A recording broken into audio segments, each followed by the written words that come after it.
सुबह के 5:14 हो गए हैं और मैं उठ चुका हूँ 5:14 पे। तो गुड मॉर्निंग। उठ करके मैं सबसे पहले मुंह को धो लिया।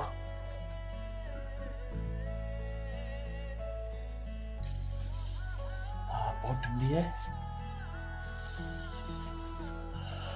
तो ये है बोतल पानी, तो इसको पियेंगे। पीने के बाद फिर स्टडी को स्टार्ट करेंगे।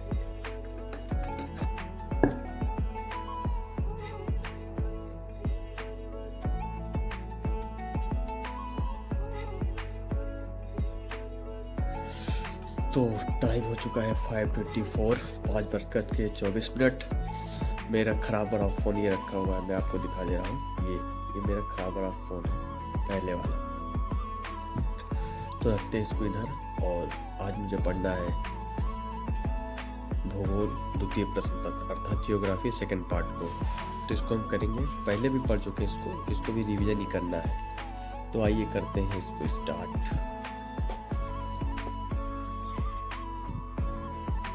जियोग्राफी सेकंड पार्ट में मैंने यूनिट फर्स्ट को कंप्लीट रूप से पढ़ लिया था और उसमें टॉपिक का नाम मैं आपको बता रहा हूँ क्या क्या पढ़ा हूँ। उसमें प्रादेशिक नियोजन का अर्थ और फिर प्रादेशिक नियोजन की परिभाषा और किनके द्वारा दी गई BLS प्रकाश राव फ्रीडमैन, राधा कमल मुखर्जी तथा प्रादेशिक नियोजन के विषय क्षेत्र को पढ़ा।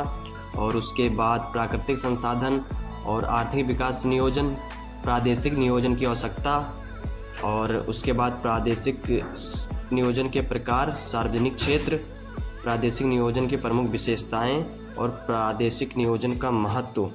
और उसके बाद यूनिट 1 को मैंने अच्छी तरह से उसको कंप्लीट कर लिया।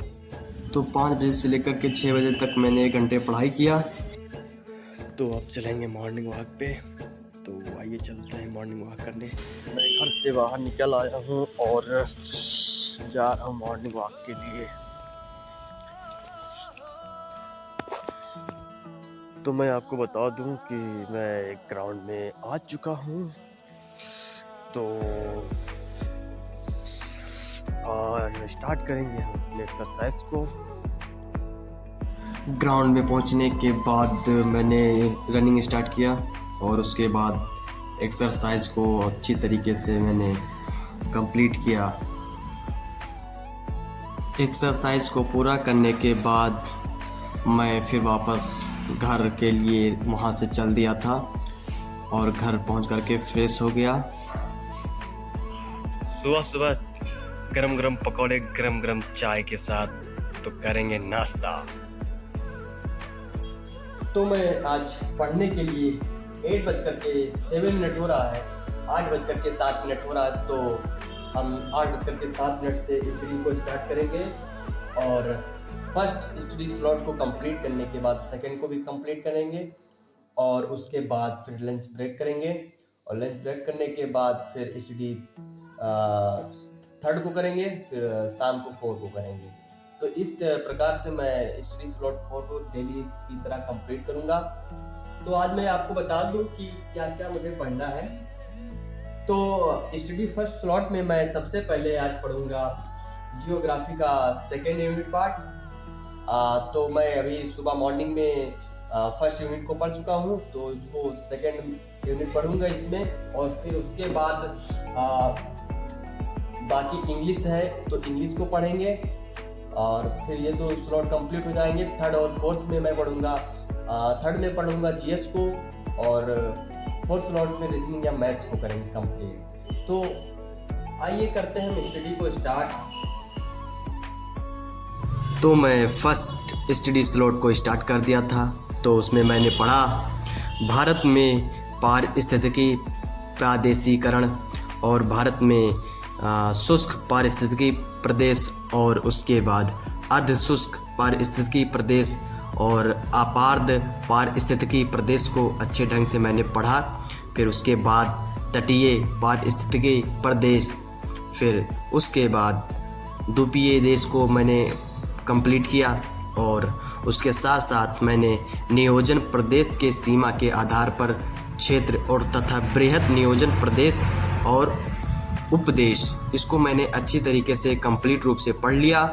और अच्छे से उसको रिवीजन भी कर लिया। तो स्टडी सेकंड स्लॉट में मैं इंग्लिश को पढ़ूंगा और इंग्लिश में मैंने 2 चैप्टर को पढ़ रखे हैं पहले से, तो सबसे पहले मैं उस चैप्टर को रिवीजन करूंगा। तो मैं आपको बता दूं कि मैंने वर्ब को कंप्लीट किया है और टेंस को कंप्लीट किया है। तो इसको सबसे पहले मैं रिवीजन करूंगा और रिवीजन करने के बाद आगे की क्लास को करूंगा स्टार्ट।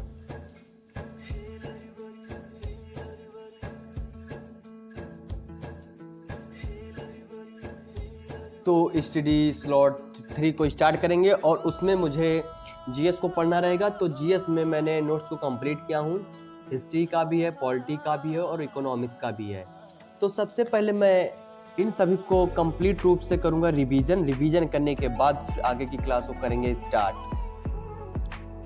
हिस्ट्री को मुझे पढ़ना था, आज रिवीजन करना था। मैंने नोट्स को पहले से कंप्लीट कर रखा है। तो मैंने पढ़ा था डिवीज़न ऑफ हिस्ट्री और उसके बाद कंप्लीट किया source of study of Indian geography. उसके बाद मानव का विकास कैसे हुआ, स्टोन एज अर्थात पाषाण काल को कंप्लीट किया और उसके बाद पूरा पाषाण काल का विभाजन, उसमें ताम्र पाषाण काल, मध्य पाषाण काल, नव पाषाण काल और सिंधु घाटी सभ्यता को पढ़ा और उसमें फिर भारतीय तत्व के जनक, फिर हड़प्पा सभ्यता, मोहनजोदड़ो, कालीबंगा, चहुंदड़ो आदि को मैंने कंप्लीट करके उसके बाद मैंने आयात की जाने वाली वस्तु लिपि के बारे में उसको पढ़ा और उसके साथ साथ मोहनजोदड़ो की जनसंख्या और प्रमुख तथ्य, सिंधु सभ्यता से प्राप्त वस्तुएं, कौन कौन सी वस्तुएं खुदाई करने पर प्राप्त हुई थी और political system of Indian valley civilization. और उसके बाद मैंने उसके लोथल के बारे में पढ़ा, धौलावीरा के बारे में पढ़ा तथा आदि के बारे में पढ़ करके अच्छे से रिवीजन कर लिया था। तो अब हम करेंगे लास्ट स्लॉट को स्टार्ट। लास्ट स्लॉट में मुझे मैथ्स को करना है और मैथ्स में मैं सबसे पहले ये आपको मैं दिखा दूं कि मुझे 1 से लेकर के मैं 50 तक स्क्वायर को लिखा हूँ और इसको रिवीजन करूँगा। फिर क्यूब को लिखा हूँ 1 से लेकर के 30 तक। इन दोनों मैथ्स के क्वेश्चनों को सॉल्व करने के लिए ये छोटी छोटी चीज़ों को याद करना बहुत ही इम्पोर्टेंट होता है। तो मैंने 1 से लेकर के 50 तक इसको रिवीजन कर लिया और उसके बाद क्यूब को भी मैंने 1 से लेकर के 30 तक उसको भी रिवीजन कर लिया। और इसमें विभिन्न प्रकार के जैसे 2 अंकों का गुणा, 3 अंकों का गुणा तथा 4 अंकों का गुणा और फिर डुप्लेक्स, इसको भी क्यूब रूट को भी मैंने रिवीजन किया कि कैसे निकलेगा और परसेंटेज के भी कुछ लिखे थे हमने, उसको भी अच्छे से रिवीजन कर लिया था। आप लोगों को वीडियो कैसी लगती है? यदि वीडियो अच्छी लगती हो, यदि आपको कुछ सीखने को मिलता हो तो चैनल को जरूर सब्सक्राइब करें और वीडियो को ज़रूर शेयर करें। तब तक आप सभी को मेरी तरफ से गुड नाइट।